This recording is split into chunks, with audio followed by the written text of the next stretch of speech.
ሰላም ሰላም፣ ጤና ይስጥልን ውድ የጋት ሚዲያ ቤተሰቦች እንደያላችሁበት ሀገር የሰዓት አቆጣጠር እንደምን አላችሁ?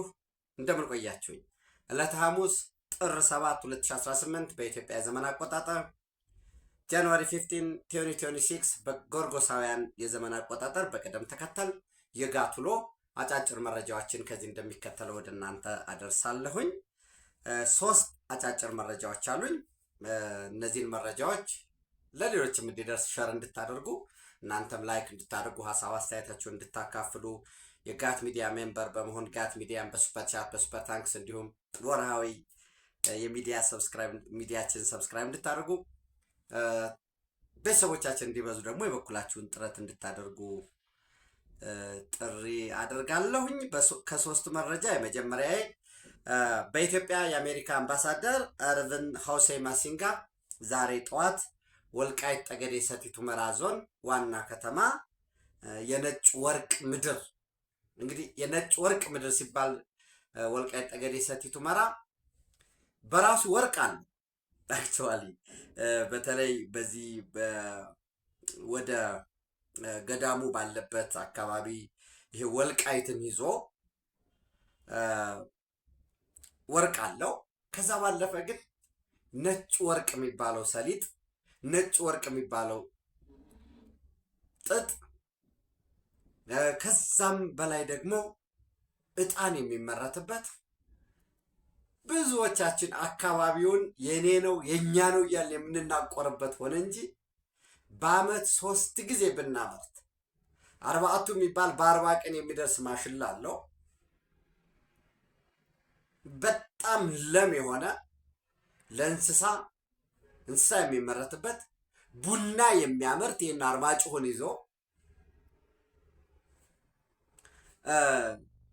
በጣም ፈርታይል የሆነ መሬት ነው። በተለይ የጠገዴ ሰቲት ሁመራ ሰው በዛ አካባቢ ያለው እንግዲህ በኢትዮጵያ የፖለቲካ ትኩሳት ውስጥ በጣም ወሳኝ የሆነ ቦታ እንደሆነ ታውቃላችሁ። ብዙ ጽሁፎች ተጽፈዋል።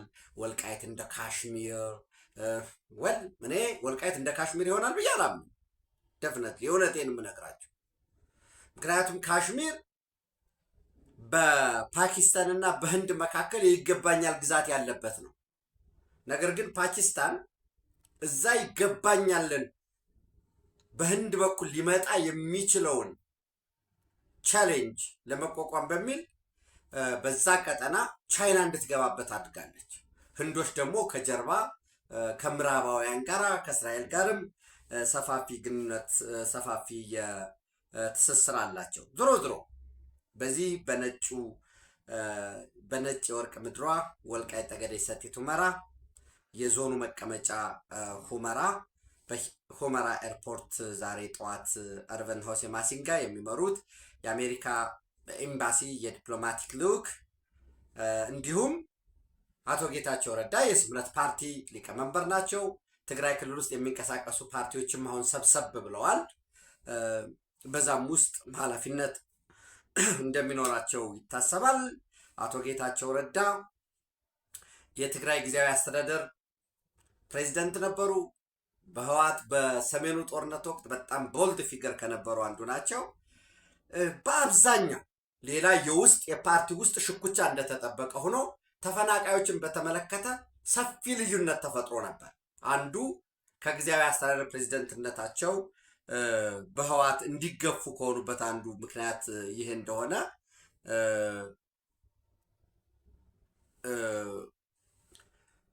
ሰፋፊ የተለያዩ ግለሰቦችን መረጃ ያወጣሉ ማለት ነው። ድሮ ሌሎች የፓርቲ ውስጥ ጉዳዮች አሉ። ሰው ተፈናቃዮች በሚመለሱበት ሁኔታ የአምባሳደር እርቪን ሆሴ ማሲንጋ ከአቶ አሸተ ደምለው የወልቃይት ጠገዴ ሰቲት ሁመራ ዞን አስተዳዳሪ በምክትል አስተዳዳሪ ማዕረግ ከጸጥታ ዘርፉም ከኮሎኔል ደመቀ ጋርም ከሀገር ሽማግሌዎች የወልቃይት ጠገዴ ሰቲት ሁመራ የምሁራን መማክርት አለ። በዛ ውስጥ ከከተማዋ ነዋሪዎች ጋራ ሰፊ ውይይት እንደሚያደርጉ ይጠበቃል። ዘንድ በዚህ መግባባት ላይ ከተደረሰ ተፈናቃዮች እንግዲህ ወደ 5 ዓመት እየሆናቸው ነው። እነኚህ ተፈናቃዮችን ህወሓት ሆስቴጅ አድርጓቸዋል፣ ይዟቸዋል፣ አግቷቸዋል። ለምን? ከዛ ከተፈናቃዩ መካከል ነው ሰራዊት የመለመለው። ይህን ሽሬን ይዞ ወልቃይት ጠገዴን ይዞ ክላሲፋይ እንትን እያረኩኝ አይደለም። ምንድን ነው ማፕ እያረኩ አይደለም። ከራያ አካባቢ ምናምን ይሄን አንደርታን አካባቢ ይንቀሳቀሱ የነበሩት ወደ ነፃ ኃይል እየገባ ነው። ወደ ትግራይ ፒስ ፎርስ እየገቡ ነው። አሁን ቲዲኤፍ ውስጥ ያለው በአብዛኛው ከወልቃይት ጠገዴ ሰቲት ሁመራ የተፈናቀለው እዛ አካባቢ ያለው ሽሬን ይዞ ያለው ኃይል ነው። ተመለሱ ማለት ሰራዊቱ አብሮ ሊመለስ ነው። ሪዝን አይኖርም። ሰብረን እንገባለን ምንም በቃ ይህን ክረምት አታልፉም ወዘተረፈ የሚለው የጄኔራሎቹ ፉከራ ሽለላ ከንቱ ነው የሚቀረው። እኛ ወደ ቤተሰባችን ከሄድ ወደ ቀያችን እንመለስ፣ ቤተሰቦቻችን ከሄዱ እዚህ ምን አለን የሚል አለ። ያው እንግዲህ ይህን ሽሬን ይዞ በሙሉ የኑቢያ ጎልድ ሽልድ የሚባለው የኑቢያ እስከ ዳርፉር ድረስ የሚደርሰው የዛኛውም አካል ነው። አስቀድሜ ወርቅ አለው፣ ነጭ ወርቅም አለው። ወልቃይት ጠገዴ ሰቲት ሁመራ በተለይ ወልቃይትን ይዞ ዋልድባ ገዳምን ይዞ ያልኳችሁ በዛ ነው። የዛ የጎልድ ሽልድ አንድ አካል ነው ሽሬን ይዞ። ፓርክ ውስጥም የቃፍታ ሁመራ ፓርክ ውስጥም ወርቅ አለ። እንደውም እዛ አካባቢ ወርቅ ከማውጣት ጋር ተያይዞ የወርቁ የሚቆፍሩት በፓርክ ውስጥ የሚኖሩ የዱር እንስሳት ህልውና ጋር ተያይዞ አንዳንድ ጉዳዮች ነበሩ። ኤኒዌይስ አርበነ ሆሴ ማሲንጋ እንዲሁም የጠቅላይ ሚኒስትሩ የምስራቅ አፍሪካ ጉዳዮች አማካሪ ሚኒስትሩ አቶ ጌታቸው ረዳ እና ሌሎችም የልዑካን ቡድን እንዳልኳችሁ ከዞኑ ከፍተኛ አመራሮች ጋራ ከሀገር ሽማግሌዎች ከምሁራን በአካባቢው ከሚንቀሳቀሱት ጋራ በተለያዩ መጠለያ ጣቢያዎች ያሉ የትግራይ ወገኖቻችን በሚመለሱበት ሁኔታ እንደሚመክሩ የሰላም ሁኔታውንም እንደሚገመግሙ ከዛም ባለፈ የአሜሪካ መንግስት ድጋፍ የሚያደርግበት የጤናው ዘርፍ አሁናዊ ሁኔታ አፈጻጸሙ ምን ይመስላል የሚለውን እንደሚገመገም ነው እንግዲህ መረጃዎች እየወጡ ያሉት። ኦፍኮርስ እንደምታውቁት የወልቃይት አስተዳደር ከዚህ በፊት ሁለት ለሰብአዊ ድጋፍ አገልግሎት እንሰጣለን በሚል የኢንተርናሽናል ሜዲካል ኮርፕስ IMC እና የኖርዌጂያን ሬፊውጂ ካውንስል NRC ሁለት ዓለም አቀፍ ግብረሰናይ ድርጅቶች ለዞኑ አጠቃላይ የሰላምም ሁኔታ በህዝብ ለህዝብ መካከል ቅራኔ የሚፈጥሩ ነባራዊ ሁኔታውን መሬት ላይ ያለውን ያላገናዘቡ ናቸው በማለት ከዞኑ ለቀው እንዲወጡ ውሳኔ ማሳለፉ ይታወቃል። እነዚህ የሚሰጡት አገልግሎት በእነዚህም ጉዳይ በሌሎችም ጉዳዮች ላይ እንደሚመካከሩ ይጠበቃል ማለት ነው። ህወሓት በፍጹም ተፈናቃዮችን እንደ ፕሪቴክስት እንደ ሽፋን በመውሰድ ጦርነት እንዳይከፍት ከአሜሪካም ከእንግሊዝም ከአውሮፓ ህብረትም ከባለድርሻ አካላት የተለያየ ማስጠንቀቂያ ሲሰጠው ነው የቆየው። ተፈናቃዮች እንዲመለሱ በተናጠልም ራሳቸው ተፈናቃዮች እየተመለሱ ያሉ አሉ። ለዚህ ለምሳሌ ህፃጥን ጨምሮ በሽሬ ያሉት ተረጂዎችን ዳታ ብታዩ የባለፈው ወር በሁለተኛው ወር እየቀነሰ ነው የሚመጣው። በተለያየ መልኩ ወደ አዲስ አበባ የሚሄዱም አሉ፣ የሚመጡ አሉ። ወደ ተለያዩ ቦታ ከመጠለያ ካምፖች እየወጡ ያሉበት ሁኔታ አለ። በአብዛኛው በተናጠል መልኩ ሆነ እንጂ አንድ ሁለትም ያለ ወደ ቀደመ ቀያቸው እየተመለሱ ነው። አካባቢው ማህበረሰብ እንክብካቤ እያደረገላቸው ነው። ከዛ ባለፈ ግን ጠቅለል ባለ መልኩ ተሰብስበው በጋራ ሆነው የሚመጡበት በዛም ዓለም አቀፍ ግብረሰናይ ድርጅቶችን የኢትዮጵያ መንግስትንም ሌሎች እኛም ራሳችን በግለሰብ ኢትዮጵያውያንም ተባብረን ቢያንስ እውነቴን ነው የምላችሁ ደጋግም ያሆነ ኢትዮጵያዊ ኢትዮጵያ ውስጥ ሊፈናቀል አይገባል። የሚያሳዝነው በሌላው ዓለም ላይ ቁጭ ብለው ተሽከርካሪ ወንበር ላይ እንዳይመጣ ከመጣ ነግሬህ ያለው ወዘተረፈ የሚሉ ሰዎችን የሚሰሙ ዘገምተኞች መኖራቸው በጣም ያናደደኛል። ህወሓትን አጀንዳ ማሳጣት ያስፈልጋል። ያም ሆኖ ጦርነት ውስጥ ገባለሁ ካለ ለዛ የሚሆን ሆፕፉሊ ከዚህ ዘብን ጨምሮ ሌሎች የተዘጋጁ አደረጃጀቶች አሉ። ህወሓቶች ወደ ጦርነት ይገባሉ የሚል እምነት የለኝም። ግን ሻዕቢያ እየገፋቸው ነው። ትናንት ምንድን ነው ቬሪፋይድ የሆነ መረጃ ወደ እናንተ አድርሻለሁ። ፋኖንም በተመሳሳይ ጽንፈኛው የህወሓትን ቡድን ተዋጉ፣ ከጥምቀት በፊት የተደራጀ ጦርነት አድርጉ በሚል እየገፋቸው እንደሆነ እስከ መጪው ቅዳሜ ዘወረስ በጣም ቢዘገይ እስከ ቅዳሜ ድረስ አፋሕድና አፋብኃ ተዋህዱ ተብሎ ዘመነ ካሴ መሪ ሆኗል። ምክትል ሀብቴ ሆኗል። ከዛ ምክትል ፖለቲካዊ፣ ምክትል ዘመቻ መምሪያ ምናምን እየተባለ ዝርዝሩ አለ። እነሱ ሲያወጡት ያወጡት ዝሮ ዝሮ ሀብቴ ምክትል ሆኗል፣ ግን አንቀበልም ያሉ አሉ። ሌሎች ደግሞ በዚህ ውስጥ መሰናክል ይሆናል ተብለው የተለዩት እንዲመቱ እንዲረሸኑ የተወሰነባቸው አሉ። ዝሮ ዝሮ ሻዕቢያ ለህዋትም ለፋኖም ለዚህ ለጽንፈኞች ትጥቅና ስንቅ እየላከ ያለበት ሁኔታ አለ። ለምሳሌ ፌዴራል ፖሊስ በትናንትናው ዕለት እንኳን ከ56,000 በላይ የተለያዩ የጦር መሳሪያ ተተኳሽ ጥይቶችን 56,799 የተቆጣጠረበት አለ። ራንች ተብሎ የሚጠራው ቻግኒ ወደ ከተማ ውስጥ ገቡ በትናንትናው ዕለት ብቻ የብሔራዊ ደህንነትና መረጃ አገልግሎት በሰጠው መረጃ መሰረት ወደ 1997 የብሬን ጥይት ብቻ በቁጥጥር ውስጥ የዋለበት አለ። በተመሳሳይ ድል፣ ሳንቃ፣ ጭልጋ ላይ ወደ ጎንደር መግቢያ፣ ማሰሮ ደንብ የሚባል እስቴ፣ ደብረ ታቦር፣ እነዚህ በሙሉ ህዝብ ከህዝብ የሚደበቅ ነገር የለም። ህዝቡ ደግሞ ሰላሙን ስለሚፈልግ በአሁኑ ሰዓት መፈናፈኛ ያሳጣበት ሁኔታ ነው ያለው። በዚህ ምክንያት እንደ ከዚህ ቀደሙ መደራጀትና በጋራ ሆነው መንገድ ላይ በራሱ ቀረጥ ከመሰብሰብ ወጥተው በየቦታው የሚሽሎከለኩበት ሁኔታ ነው ያለው። ያንንም ህዝቡ በተደጋጋሚ ለጸጥታ አካላት መረጃ እየሰጠ ያለበት ሁኔታ ስላለ ሆፕፉሊ በቅርቡ በአጭር ጊዜ ውጤት እንደሚመጣ ተስፋ አደርጋለሁኝ። ምናልባት ከኢትዮጵያ አንጻር ይሄ ነው የሻዕቢያ የእጅ አዙር ጦርነት ፍላጎት እንዲቀጭ በዋነኝነት የውስጥ ሰላማችን ላይ በደንብ መስራት ያስፈልጋል። በዛ ጉዳይ የመከላከያ ሰራዊታችን በየደረጃ ያሉ የጸጥታና ደህንነት ሰራተኞች፣ ህዝባዊ ሚሊሻ፣ ህዝባዊ ፖሊስ፣ ህዝባዊ ሚሊሻ፣ የአድማ ብተናው በየክልሎች ያሉት ከወትሮው በተለየ ሁኔታ ተቀናጅቶ እየሰራ ነው ያለው። የሰላም አማራጭን እድል የተሰጣቸው ነገር ግን አንቀበልም ያሉትን ህዝቡ በሚሰጠው መረጃ እንደ ከዚህ በፊቱ አይደለም። አሁን ህዝቡ በሚሰጠው መረጃ መሰረት በመቀናጀት መውጫ መግቢያቸውን በትክክል በማወቅ ከህዝቡ የተደበቀ ስለሌለ እርምጃ እየተወሰደ ነው ያለው። ይሄ እንግዲህ እርምጃ ሲወሰድ አንዳንድ ሰው በጣም ደስ የሚለን የሚመስለው አለ። እንደዛ አይደለም።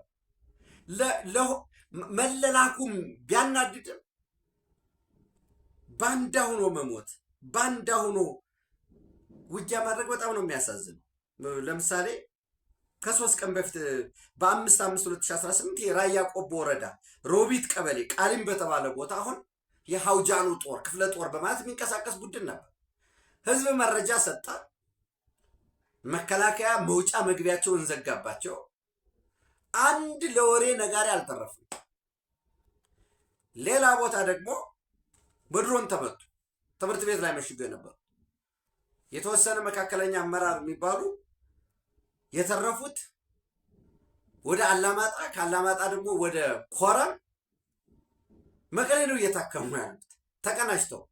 በዛው አብረው የነበሩ የቲዲኤፍ ራሱን የትግራይ መከላከያ ኃይል ብሎ የሚጠራውም ሳይቀር የዶግ አመድ ነው የሆነው። ይሄ ለደስታ አይሰጥም።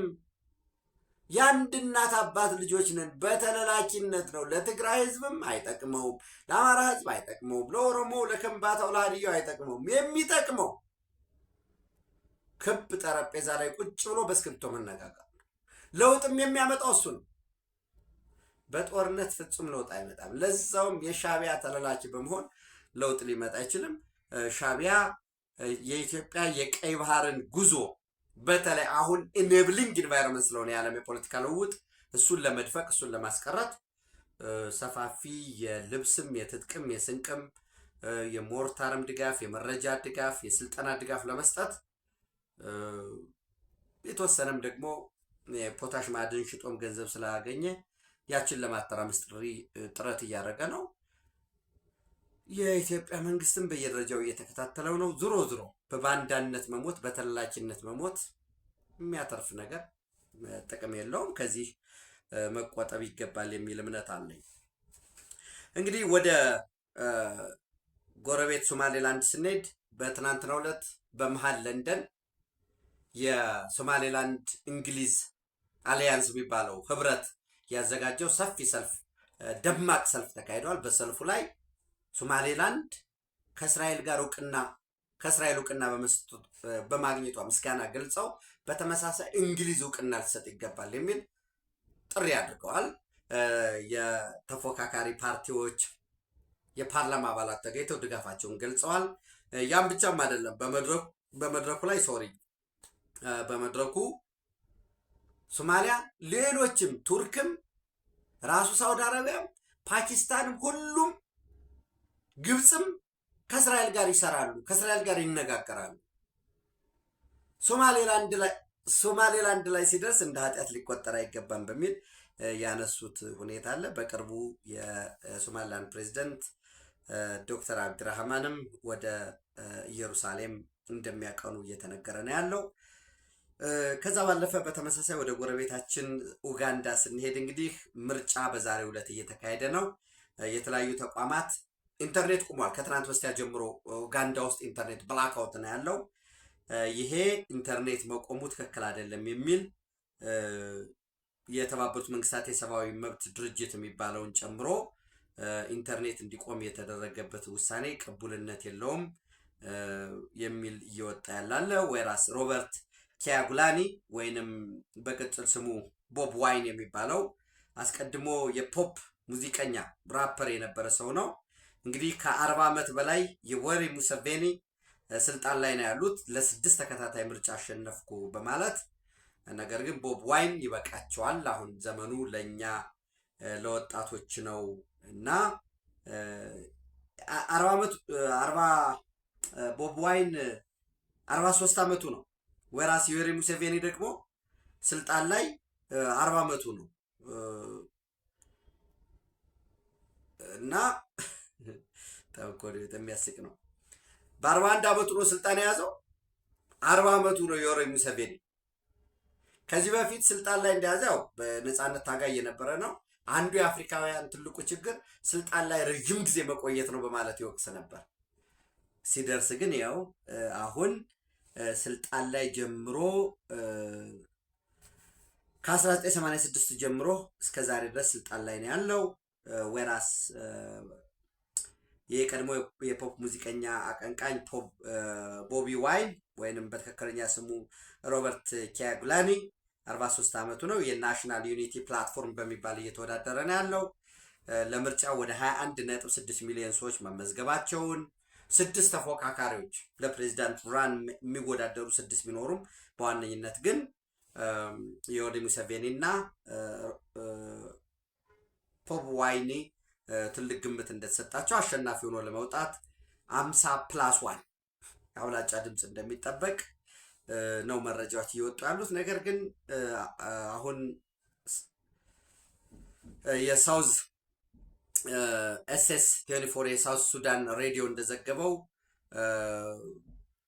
ምርጫው ላይ በጣም መጭበርበር አለ፣ ውጤት ከፍተኛ ሁኔታ ቆጠራን ለማጭበርበር ጥረት እየተደረገ ነው፣ ተቃውሞ የሚል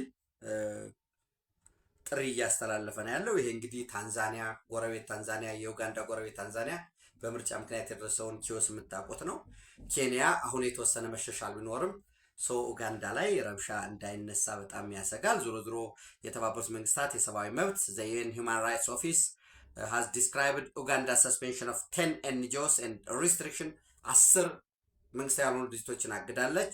ከዛ ባለፈ ደግሞ ኢንተርኔትን ማቋረጧ ትክክል አይደለም።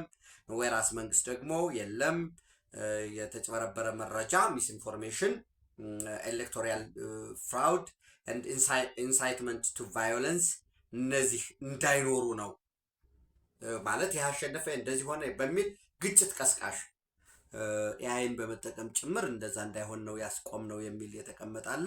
እንግዲህ ከ1986 ጀምሮ እስከ ዛሬ ድረስ 6 ተከታታይ ምርጫዎችን በማሸነፍ ስልጣን ላይ ያሉት አፍሪካ ውስጥ ሎንግ ሰርቪንግ የሚባለው 40 ዓመት ሙሉ ያሉት ኡጋንዳ አሁንም እኔ መምራት አለብኝ፣ ሰፊ ኢኮኖሚ እድገት አመጣለሁኝ በሚል እየተካሄደ ነው። እሱ ምንድን ነው የሚያመጣውን የሚለውን አብረን እናያለን ማለት ነው። በዚህ ረገድ በቀይ ባህር ቀጠናንም በተለይ ሶማሊላንድንም የፖለቲካ ህጋዊ የሀገርነት እውቅና ተከትሎ በግልጽ ሁኔታ ግብፅ፣ ሳውዲ አረቢያ እነ ቱርክ በአንድ ጎን ተሰልፈዋል። የወጡ መረጃዎች የሚያሳዩት ግብፅ የዩናይትድ አረብ ኤሚሬትን አጠቃላይ ወታደራዊ እንቅስቃሴና የተለያዩ መረጃዎችን ለሳውዲ አረቢያ እየሰጠች እንደሆነ ነው መረጃዎች እየተገለጹ ያሉት። እንግዲህ ያው ዩናይትድ አረብ ኤሚሬት ለሶማሊላንድ እውቅና ሲሰጥ ለእስራኤል እውቅና በመስጠት ዩናይትድ አረብ ኤሚሬት ነች ፋሲሊቴት ያደረገችው ያመቻቸችው። ጃንዋሪ 1 2024ም ኦልሞስት ከሁለት ዓመት በፊትም በኢትዮጵያና በሶማሊላንድ መካከል ለተፈረመው የጋራ መግባቢያ ስምምነት አመቻች ዩናይትድ አረብ ኤሚሬት ነች። ያም ብቻም ሳይሆን የሳውዘርን ትራንዚሽን ካውንስል ደቡብ የመንን ገነጥላለሁኝ በማለት ለሚንቀሳቀሰው አይዳሩስ አልዙባይዲ ከኤደን ወደ በርበራ በጀልባ ዘን ከበርበራ ደግሞ በወታደራዊ አውሮፕላን ወደ ሞቃዲሾ ከሞቃዲሾ ኤሚሬትስ ውስጥ በሚገኙ የጦር ሰፈሮች እንዲሄድ ያደረገችው ዩናይትድ አረብ ኤሚሬት ነች በሚል ሰፋፊ ክሶች እየተነሱ ነው ከሶማሊያ በኩል። በዚህ ኃይል አስተላለፍ ሶማሊያ፣ ግብፅ፣ ሳውዲ አረቢያ፣ ቱርክ በአንድ በኩል ሆነው ግብፅ የተለያዩ ወታደራዊ መረጃዎችን ለዩኤኢ እየሰጠች እንደሆነ ሰፋፊ ትንተናዎች እየወጡ ነው። እሱ ሄዶ የት ያደርሳል የሚለውን አብረን የምናየው ነው የሚሆነው። ሌላው እንግዲህ የእስላማዊ ትብብር ድርጅት ውግዘት በትናንትናው ዕለት ውግዘት ምንድን ነው የውግዘት መግለጫ ወጥቷል። በመግለጫው የእስራኤል ብሔራዊ ደህንነት ሚኒስትር ኢታማር ቤን ጊቬር የሚባለው በቡድን በመሆን በዚህ የአላክሳ መስጅድ የተከበረው የአላክሳ መስጅድ የእስራኤል ሕግ ምንድን ነው የሚለው በአላክሳ መስጅድ የሙስሊም አምልኮ ብቻ እንዲከናወን ነው የሚደነግገው። ወይራስ ኢታሚር ቤን ጊቬር የእስራኤል ብሔራዊ ደህንነት ሚኒስትር ደግሞ የለም የአይሁድ አምልኮ መደረግ አለበት የሚል ተደጋጋሚ ጥሪ ያደርጋል። ከሰዎችን ሰብሰብ አድርጎ እዛ አላክሳ መስጅድ ጋር ይገኛል። በዚህ ምክንያት በኢየሩሳሌም ቅዱስ ስፍራ አይሁዶች ጸሎት እንዲያደርጉ የሚጠይቀው ይህ አክራሪ የቀኝ አክራሪ ክንፍ አባል የሆነ ነው። በሱ አማካኝነት ወደ አላክሳ ወደ ተከበረው መስጅድ የተደረገውን ተቀባይነት የለውም የሚል መግለጫ አውጥቷል። የእስላማዊ ትብብር ድርጅት ኦርጋናይዜሽን ፎር ኢስላሚክ ኮኦፕሬሽን ማለት ነው። እንግዲህ እንደምታውቁት አላክሳ መስጅድ ኢየሩሳሌም ውስጥ የነበረ ነው። በ1967 በተደረገው የ6 ቀን ጦርነት ነው። እንግዲህ በዛ በጦርነቱ እስራኤል በአንድ በኩል ሆና ግብፅ፣ ሶሪያ እና ጆርዳን በጋራ ተዋጉ። ከዛ እስራኤል ከግብፅ ሲናይን ተቆጣጠረች፣ ከሶሪያ የጎላን ኮረብታን፣ ከጆርዳን ደግሞ ራሱን ኢየሩሳሌምን ነፃ በማውጣት የአላክሳ መስጅድን ጨምሮ የተቆጣጠረችበት ሁኔታ ነው ያለው። ያም ሆኖ እስከዛሬ ዮርዳኖስ ቦታውን የመጠበቅ የማስተዳደር ጉዳይ ትሰራለች። ወይራስ እስራኤል ደግሞ የሚገባ የሚወጣውን የጸጥታ አካላቱን ቁጥጥር ይደረጋል። በነገራችን ላይ የእስላማዊ ትብብር ድርጅት ራሱ ለመመስረቱ ምክንያቱ አላክሳ መስጅድን በእሳት ለማቀጣጠል የሞከረ ወጣት በዛ የተቆጡ ወጣቶች ናቸው። በዛ የተቆጡ መንግስታት ናቸው ይህንን ኦርጋናይዜሽን ፎር ኢስላሚክ ኮኦፕሬቲቭን የመሰረቱት ማለት ነው። ለጋትሮ አጫጭር መረጃዎች እነኚህን ይመስላሉ። ሌሎች ተጨማሪ የእስራኤል የአሜሪካ ጉዳይ እና ተጨማሪ ዕለታዊ መረጃዎችን በማካተት በጋት ዕለታዊ ወደ እናንተ እንደርሳለን። ቴንክ ዩ